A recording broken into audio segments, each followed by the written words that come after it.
Guten Morgen. This is the story of Rapunzel. Are you sitting comfortable? Then I begin well. Once upon a time there was a very handsome prince. He was also very large, und ich bedeute very, very large. He had the large head, the large belly, the large chesty, and the large buttock. This war because he was always eating the Sprangelburgers mit Freitiefreits und strugelgeblockten Zuckerpundings. In short, he was very, very fat. Only nobody except the peasants dared say it because he was very big, and he had the big sword and the scary Hundesmut. His name was Prince Michael von Strudelmacher Tinkeltonkel Geborgesonkel, and the people of the land called him Fatty Michael, or Fatty Mick for short. And they lived in a great schloss in a very, very dark and dunkel wilde wood in a land called Stonkenwonkenstecker. He was also very, very rich. He kept all of his Bugelstacke gesunken in a box unter seinem Bett. And every night, when he was not admiring his physique in the mirror, he would count up his Bugelstacke gesunken and stick it back in the box under the bed and lock it up with the great big chain and the padlock and schmidt. He had a very, very nasty doggy called Hundegenasch, but it was really the very nice doggy. But because he looked so wild, everybody ran away when they saw him. He also had an horse called Oscar Wild, which was also not very, very wild, but thought that he was, and also thought he was very, very clever and pretty and strong. In shortingness gefragt sein, he war very, very dumm und very, very up his own strudel geteilt. Also, as I already mentioned have, Prince Michael von Strudelmacher Tinkeltonkel Geborgelsong was very, very fat, and his horse Oscar Wilde had already had the 4 hip replacements and was propped up on the wheels under his sagging belly whenever they went out. And of course, whenever Oscar saw the Prince Michael von Strudelmacher Tinkeltonkel Geborgelsong coming, he would try to hide behind the Hundegenasch. But as I said, he was also very, very dumb. So when Prince Michael von Strudelmacher Tinkeltonkel Geborgelsong said, "Oh, he has such a pretty and strong and clever little horse," he would get all floaty and trot off to the Prince Michael von Strudelmacher Tinkeltonkel Geborgelsong like a little Kindersprung. However, when Prince Michael von Strudelmacher Tinkeltonkel Geborgelsong jumped on his back, he soon realized his stupid Heisenkeit was a very, very, very weaky-linky in his fuselage.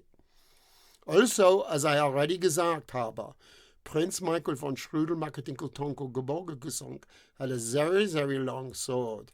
It was so long that he could not get it into the scabbard without climbing on the ladder, and even then it dragged along the floor behind him.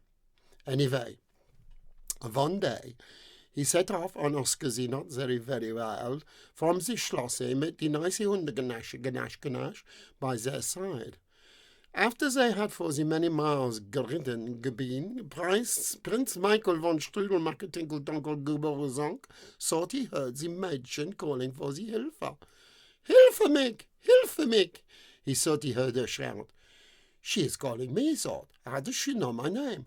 I must help her," and sort it out, and he got out the Sat-Navi and spurred the Oscar Wilde into sort of a schnellier walkie, and mit Hundegenasch by their side, they followed the source of the screaming for about 8 hours of going round in circles mit the backward tritty-trotty.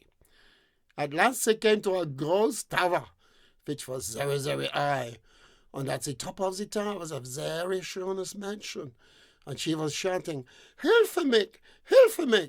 And Prince Michael von Strudelmacher Tinkeltonkel Geborgelsong, also known as Fatty Mick for the short, thought she was calling him, and he shouted back, "Ja, ich bin hier, and ich werde dich helfen." Das schöne Mädchen had however become very deaf because of all the screaming, and she had not spotted Fatty Mick. Now the tower was surrounded by the swans and the Bratenbulls and the knifey Speikenberger Plinky-Plonks, and they were under a very nasty spell, and they screamed and groaned and lashed out with their Sprungelschaftgebronkers. But they were no match for Prince Michael von Strudelmacher Tinkeltonkel Geborgelsong, also known as Fatty Mick for the short, und die sword und sie Hundemotten, genasch, genasch, genasch. Und sie nascht und schreibt und nascht und schreibt. Und in Moment, sie hat gekloven, sie sprechen Burger, Blinky Blonkers into bits and pieces. Now the Mädchen was still screaming, Hilfe mich, from the top of the tower. Und Prinz Michael von Strudelmacher Tinkeltonko Geborgen gesang, also known as Fatty Mick, wo sie shouted, I am here, I am here, schönes Mädchen, and I am going to save you. But still she could not hear. So he got out his great big loud inhaler and switched it on and shouted, It is Fatty Mick and I am here, you deaf bitch, he wanted to say, but he restrained himself. Now the whole wide world could hear this, and so did the wicked witchy, what had stuck the Mädchen in the tower in the first place, and she set off to see what was happening. Anyway, the Mädchen now heard the Mick, and went, Oh, thank God, I am saved, ich bin gesaved. Now Prince Michael von Strudelmacher Tinkeltonker Geborgen gesang, also known as Fatty Mick for the short, shouted up, How do I get to the top of the tower to save you? And the Mädchen could not hear, and she said, Sie warte. And Prince Michael von Strudelmacher Tinkeltonker Geborgen sang, also known as Fatty Mick for the short, shouted again, How do I get up the tower to save you? Sie warte, she said, and stuck her hand to the ear. Wieder Prinz Michael von Geborgen Tinkeltonker Strudelmacher, also known as Fatty Mickey for the short, got the loud inhaler again and shouted, How do I get up the tower? Again he wanted to shout, You deaf bitchy, but he restrained himself. At last the Mädchen understood, and she shouted down, You must say, Rapunzel, lower the panties. Lower the what? Shouted Fatty Mickey. You must tell me to lower the panties, she said. Lower the panties? Shouted Tonkel Strudelmacher, Tinkel, und so weiter. And she pointed to the great piles of hairy strangle growing from the sides of her head. At last he understood and shouted, Rapunzel, lower the panties. See what he shouted, the Mädchen? Lower the panties, you deaf dumbcock, he wanted to shout, but controlled himself and said even louder, The panties.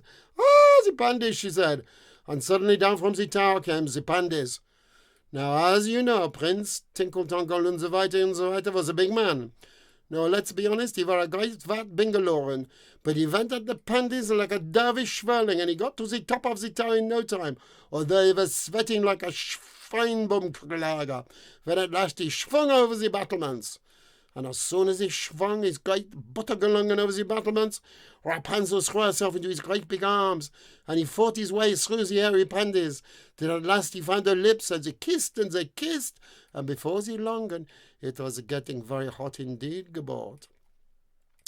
Now, while this was all going on, the witch came by, and she saw that the Spickenbergy Plinky Plonks had been geklonked and gekloven, and that the pandy was hanging down from the tower. Then she saw Oscar, sie not very wild, and the Hundemot genasch, sie not very fierce, hiding behind the town. She gave them such a schreckliche look that they both ran off like the shitty of the sticky. Now the witchy began to climb up the pandy as quiet as she could. Now when she got to the top of the battlements, she saw that the Prince Tinkeltonkel und so weiter, and the Rapunzel were caught up in the bit of the heavy petting, and she thought she could climb out without them noticing. But nein, Prince Tinkeltonkel und so weiter spotted her, and pushing Rapunzel aside, he went for his sword. But it was so long he could not get it out of its scabbard. Round and round he went trying to freeze his sword, but it would not come. The witch began to scream and to cackle and frighten Rapunzel so much that she fell back onto the bucket that she was using for her lavatorial needles, what was perched on top of the battlements. And oh my God, the contents slided out of the witch's face, and she was so shocked by the inner contents dripping down the warty nose that she lost her balance and she fell backwards down the tower, closely followed by the remainder of the lavatorial excrementals, and then I'm afraid by the heavy lavatory bucket. As soon as she hit the ground, first came the slithery contents. Oh! She screeched. And then down came the lavatorial bucket. Ah! She screeched. Just then Prince Tinkeltonkel und so weiter freed his mighty sword. But as he pulled it out of the mighty scabbard, he lost the grip, and it flew over the side of the battlements, and stuck the witchy right through her wicked heart. Ah! She screamed again. but for the last time. Seeing that the wicked witch was dead, Oscar, the not very wild, and Hunde genash, the not very scary, came out running and pretending to look very brave, and that they had not run away in the first place. Then down the pandies came Prince Tinkeltonker und so weiter, followed by Rapunzel. Once she realized she had to cut off the pandy and tie them to the battlements in order to climb down. Then off they went through the pokey, sticky bramble spikes, what were now trying to be very nice, since the spell had broken been. Come and see this way, they said, all grovelmacken geboren, and sprang back to let them through. And for the next 10 hours they getrotted and getritted backwards and forwards, till they at last arrived back home. And back at the Schloss in Stonkenwonkenstecker, the peasants were very, very happy to see the fatty Mick on his schönes Mädchen, and he carried his Rapunzel over the moat into the Schloss. That night he took his schönes Mädchen into the wedding bed, for they got married sehr schnell and across the land.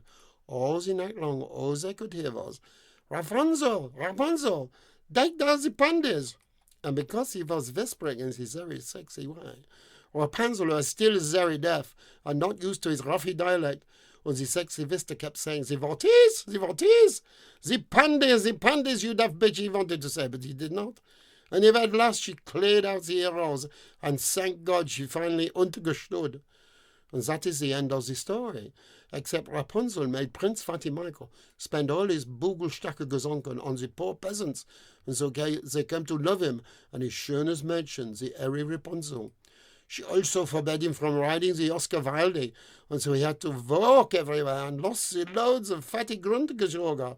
No more Sprangelburgers mit Freitiefreits und Strugelgebrockten Sunkerpuddings.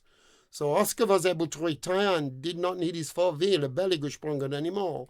Also Rapunzel genitted the Hunde genash, a very yellow pullover, and dyed the arrows pink, and then all the kinder loved him and wanted to play with him. And so they all lived happily ever after.